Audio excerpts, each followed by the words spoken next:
이전에 있었던 상황이 다시 재현되는 것을 데자뷰라고 말합니다.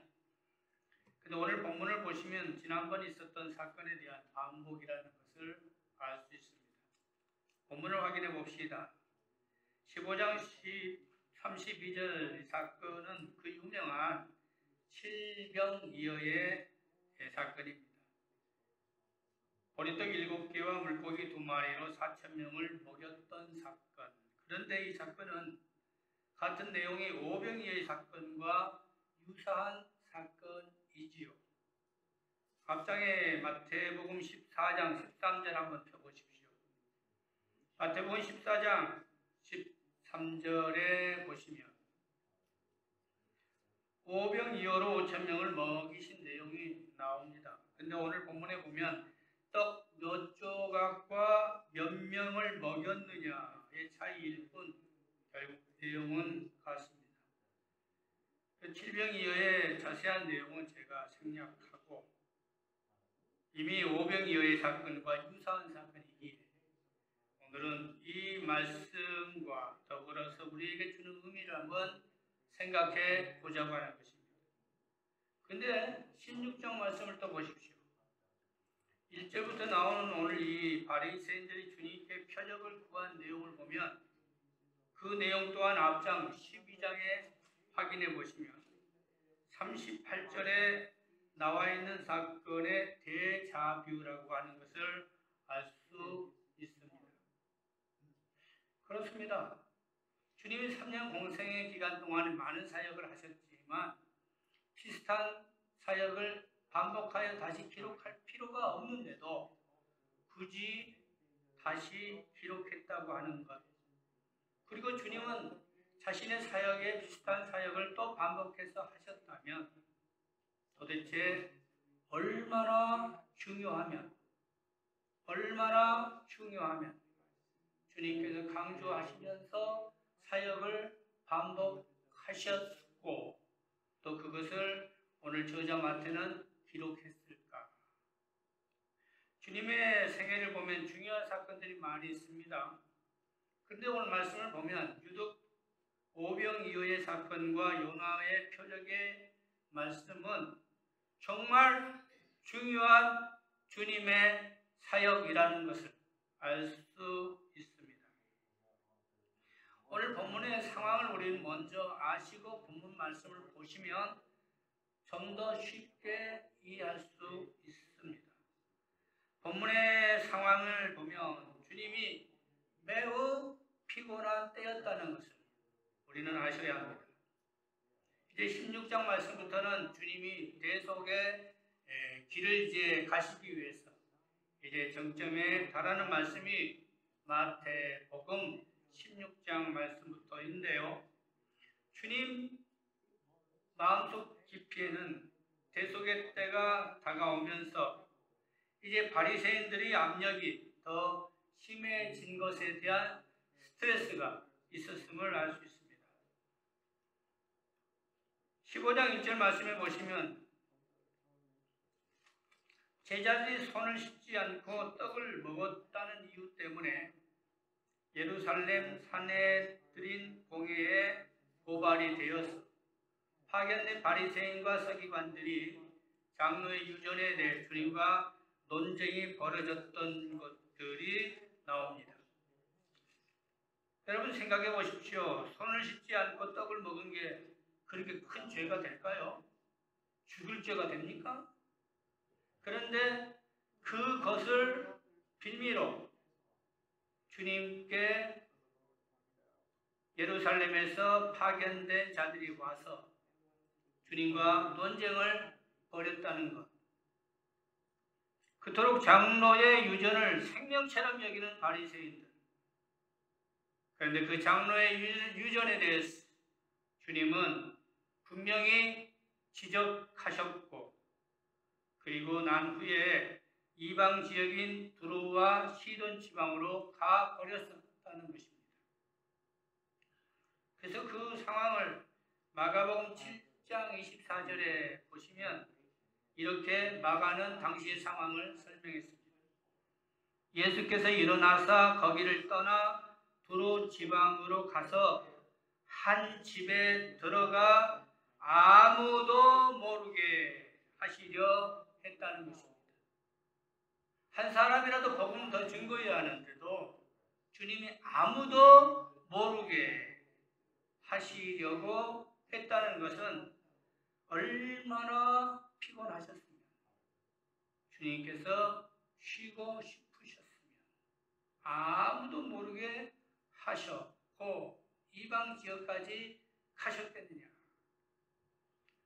그런데 그런 상황에 가나안 여인이 와서 나는 부스러기다 조사오니 하는 나는 개입니다. 올소이다. 나는 개입니다. 부스러기라도 쫓아오니. 지난 시간의 말씀이 스로보니게 여인의 믿음에 대한 말씀이 바로 앞절에 나오지요. 스로보니게 가나안 여인의 믿음, 그 믿음 때문에 주님께서 다시 새 힘을 얻으셨다는 거예요. 이스라엘 백성들, 그들은 주님의 마음을 이해하지 못했고 종교의 지도자들은 주님에 대해서 압력을 푸시했습니다.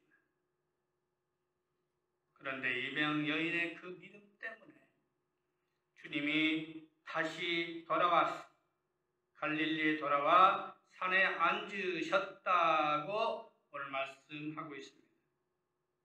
15장 29절 말씀 보십시오.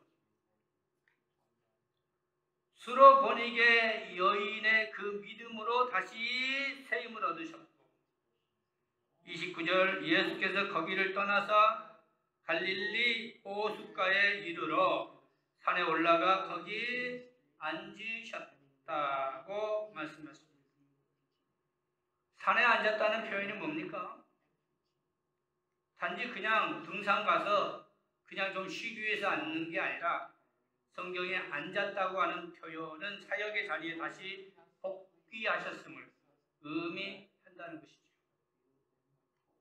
그리고 3일 동안 열심히 가르치셨습니다. 그리고 열심히 치료하셨습니다. 그리고 복음을 전파하시는 가운데 기진하고 마셨다. 32절 말씀에 예수께서 제자들을 불러 이르시되 내가 무리를 불쌍히 여기노라. 그들이 나와 함께 있은지 이미 3일이 먹을 것이 없더라. 그래서 기진할까 하여 굶겨 보내지 못하겠다고 말씀하시면서 베푸신 사역이 바로 칠병이어의 기적의 사건이라는 것이죠. 그 다음 왜 칠병이어의 사건이 이렇게 중요할까요? 왜 오병이어의 사건이 있도록 중요할까요? 그것은 먹는 문제 속에 주님의 사역의 핵심이 있기 때문입니다. 여러분 이스라엘 역사를 보십시오. 이스라엘 역사에 보면 창세기부터 우리가 쭉 말씀을 보면서 가장 중요한 사역 중에 하나가 바로 출애굽 이후에 광야에서 만나의 사건이 중요하다는 것을 알 수 있습니다. 그리고 이 만나의 사건을 통하여 이스라엘 백성들에게 말씀을 주셨고 만나를 통하여 하나님의 함께 하심을 보이셨다는 것이죠. 200만 명이 넘는 그 많은 무리를 그들의 수고로 고생으로 먹는 게 아니라 하나님이 내려주시는 만나로 먹는다는 것은요, 우리의 삶에 하나님이 함께 하심을 보이시는 말씀일 줄 믿습니다. 우리가 살아가는 것이 내 능력으로 살아가는 것이 아닌 하나님이 먹이시고 책임져 주신다는 것이 바로 만나의 사건입니다. 그래서 모세는 신명기 8장 3절에 너를 낮추시고 너를 줄이게 하시며 또 너로 알지 못하며 내 조상들도 알지 못하던 만나를 네게 먹이신 것은, 다 같이 따라서 합시다. 사람이 떡으로만 사는 것이 아니요 여호와의 입에서 나오는 모든 말씀으로 하는 줄 네가 알게 하려 하심이라. 할렐루야. 우리가 먹는 만나 그 자체만으로 먹고 사는 문제가 아닌 이것이 바로 하나님의 말씀으로 살아가야 한다는 것을, 하나님이 먹여주신 것으로 우리가 살아가야 한다는 것을 모세는 강조하셨습니다. 그래서 만나는 곧 하나님의 말씀이요 하나님의 동행하심의 증거요. 그리고 그 만나로 말미암아 지금도 우리가 살아가야 할 줄 미션이라. 그래서 오늘 칠병이어의 이 사건은 바로 이 만나에 대한 말씀을 재현하게 하심으로 주님이 오실 메시아요 그리고 이스라엘 백성들의 모든 것을 구속해 주실 분, 구세주이심을 분명히 알리고 싶었다고 하는 것입니다.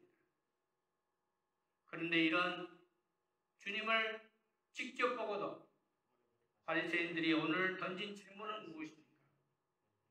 16장 1절 말씀에 이렇게 질문합니다. 바리새인들과 사두개인들이 와서 예수를 시험하여 하늘로부터 오는 표적을 보이기를 청했다.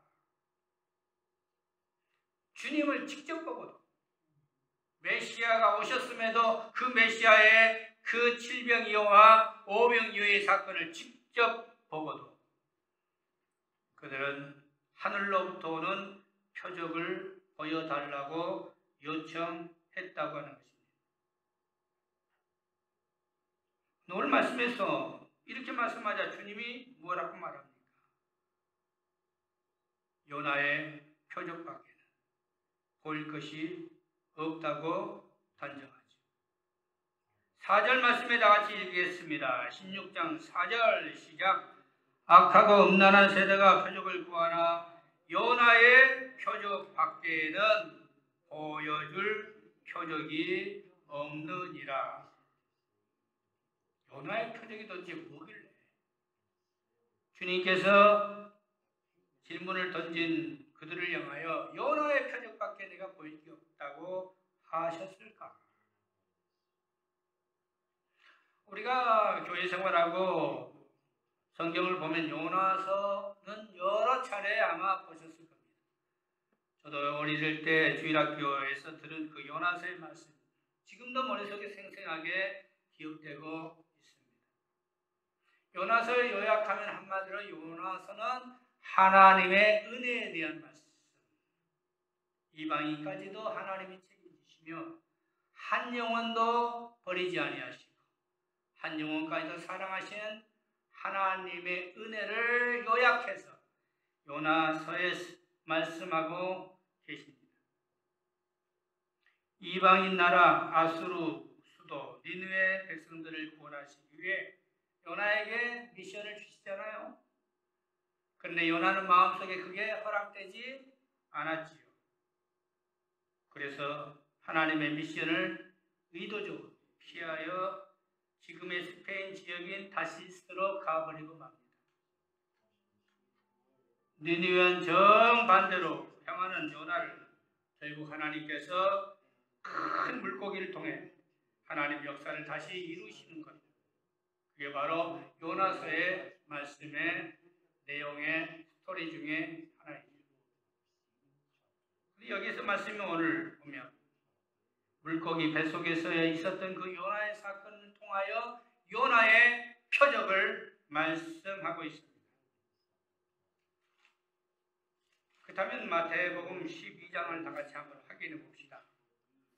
똑같은 데자뷰의 사건을 다시 반복하는데 이전에 있었던 주님의 요나의 표적에 대한 말씀, 마태복음 Matthew chapter 12 verse 38 12장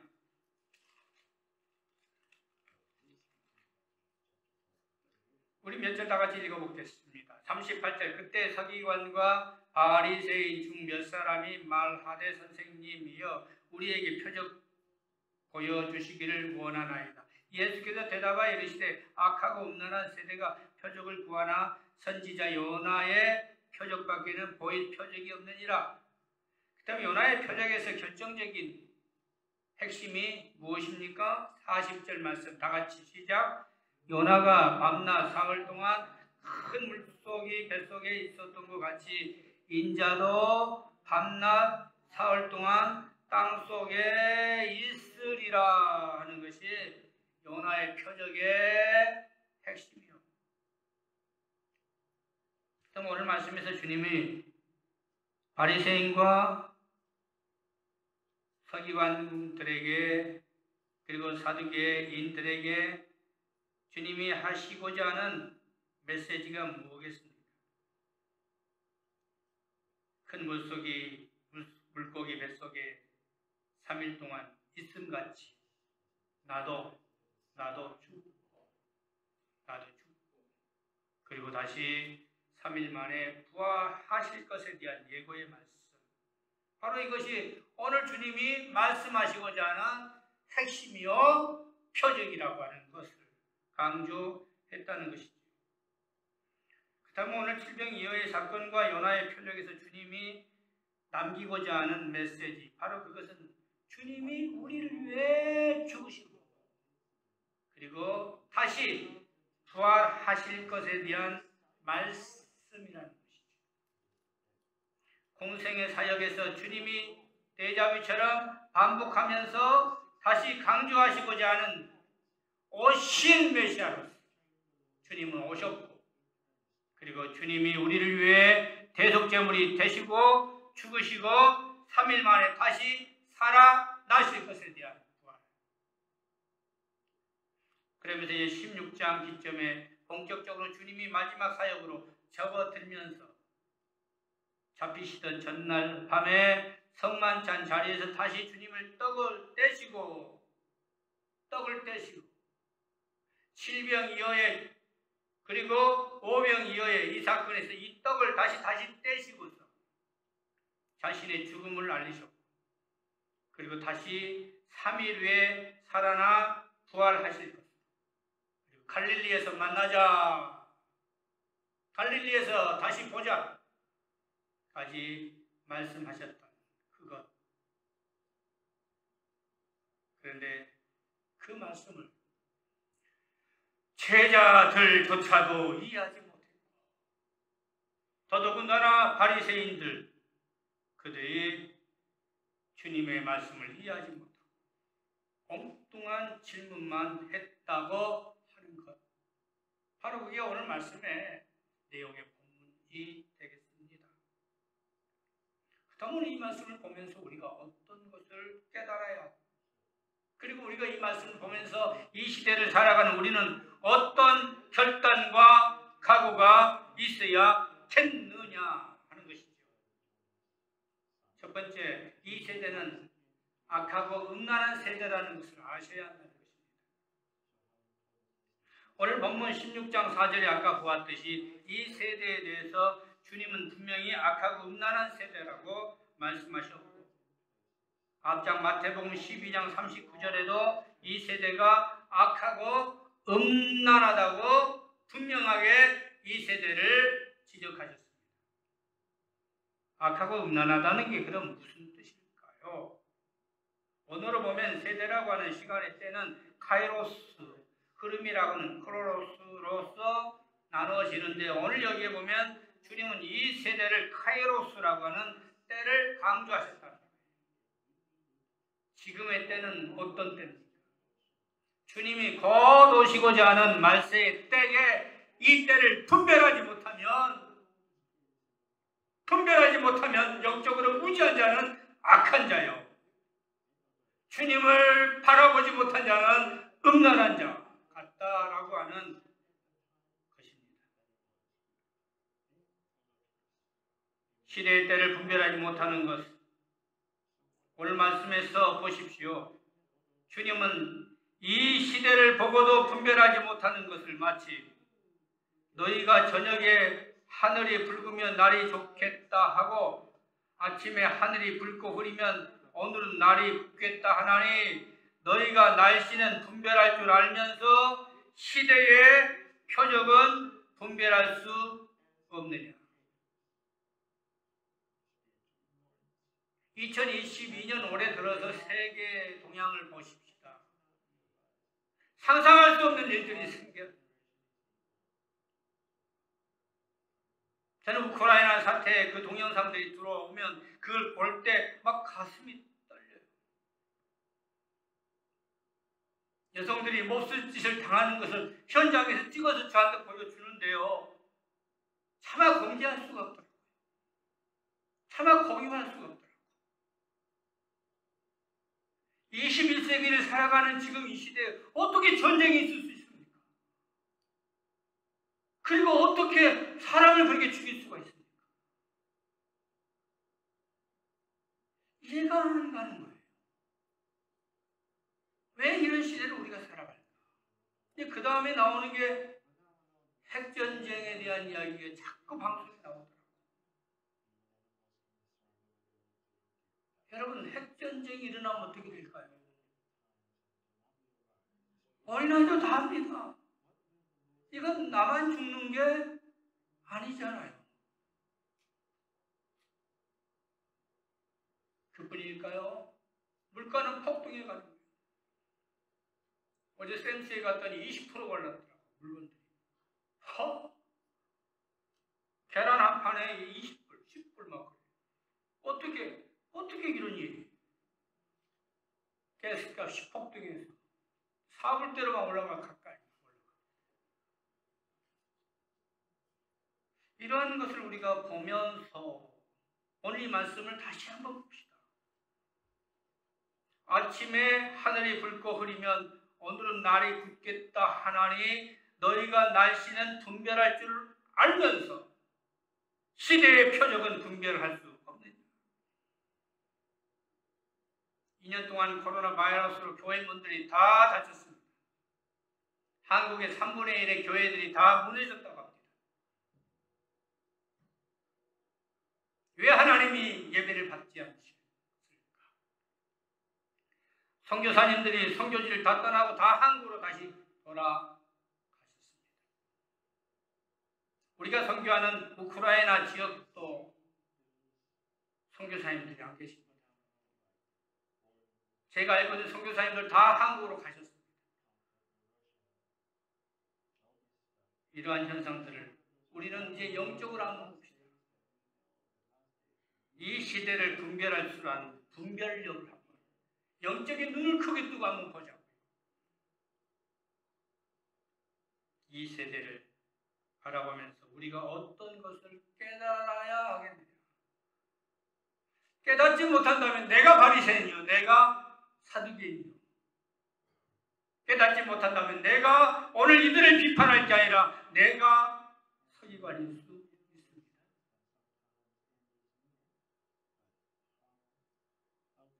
여러분, 바리새인과 사두개인들을 보면요, 1절 보십시다.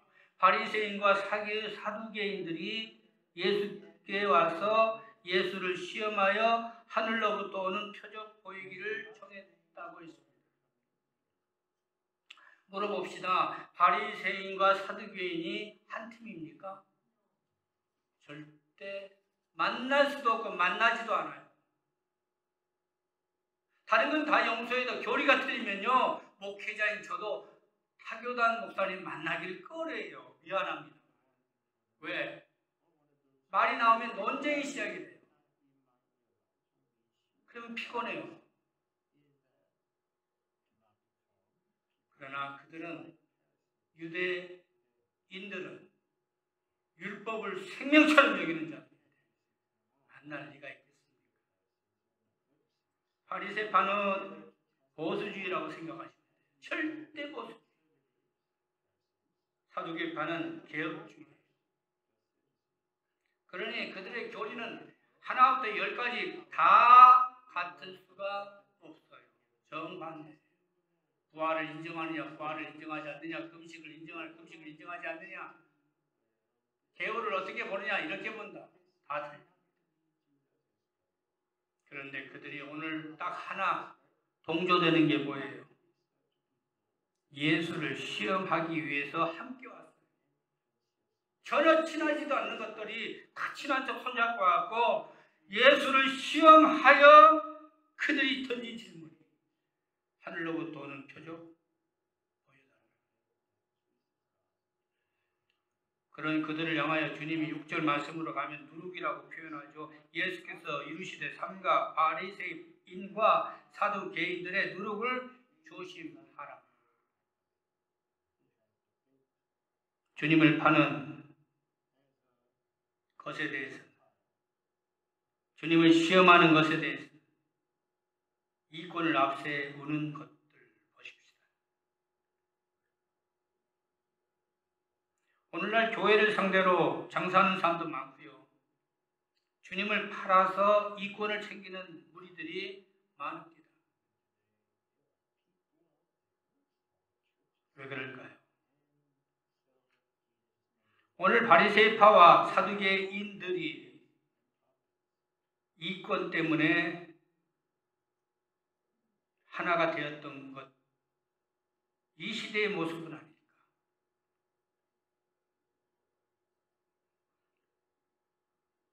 그러한 시대를 바라보면서 주님을 감동했던 것, 주님을 감동했던 것, 다름 아닌 수로보니게 여인의 믿음에, 순수한 믿음에, 절대적인 믿음에 주님이 감동하셨고, 주님이 십자가상에 죽으시고 그 위에 무덤에서 계실 때 주님을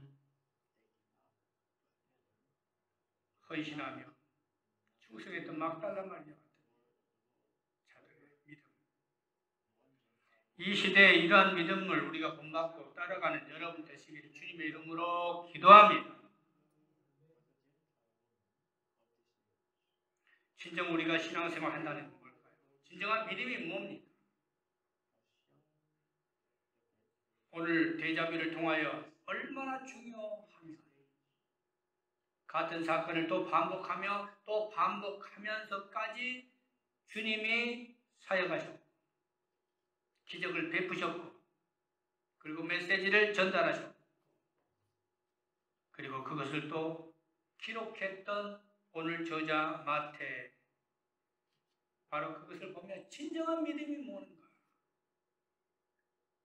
그것은 바로 주님의 대속과 부활을 믿는 믿음의 소유자가 되라는 것을 오늘 우리들에게 던진 질문일 줄 믿습니다. 우리가 교회 생활을 하고 믿음 생활을 하지만 주님의 대속을 믿지 않는 교인들도 있습니다. 직분을 가지고 교회 충성해서 정말 열심히 헌신자인데 마지막 임종 직전에 목사님 지금 장로님이 임종하려고 그래요. 뛰어갔어요. 그런데 마지막 꼴깍 하시면서 저에게 던진 질문이 뭡니까? 목사님 천국이 정말 있나요? 황당하죠.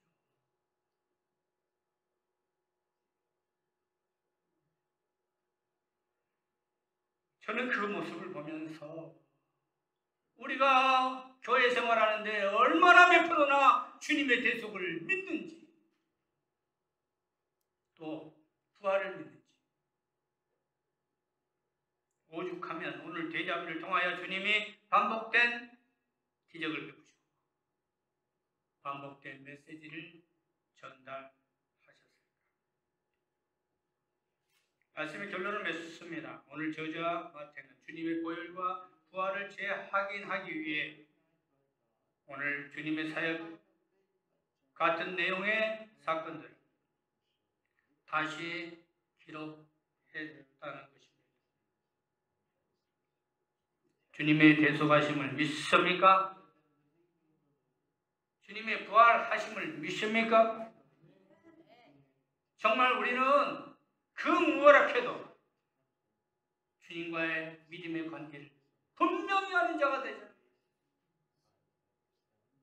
그래서 주님이 이 시대에 역시 내가 믿을 만한 권속들은 너희들이다.